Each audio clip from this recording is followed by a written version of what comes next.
Hey, it's me again. I want to attempt to dispel a myth I heard about.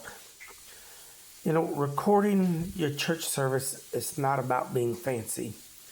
It's about helping those that for one reason or another cannot be there. Now, listening to the recording, being online, listening to the service online, or watching the service online is not a substitute for being there. I understand that. But somebody that cannot be there can be helped by that recording.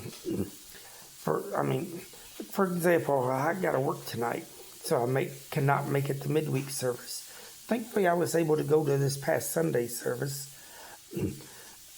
But I like to when I'm not able to be there, I like to be able to at least listen in. While it's not a substitute, it's better than nothing.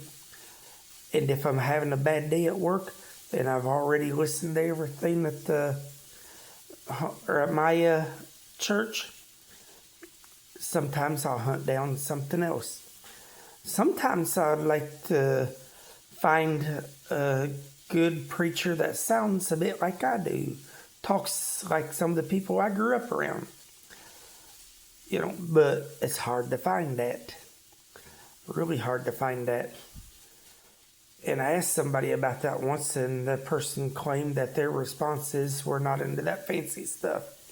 Well, unless your church has kind of like, for lack of a better term, an Amish view on technology, I think that's a bogus excuse. It's not about being fancy. It's about helping people.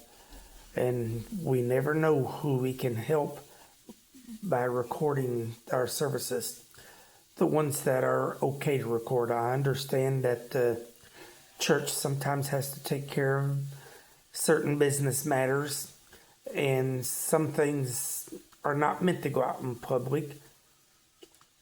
But some things can be very helpful. Thanks for watching. Good night and God bless.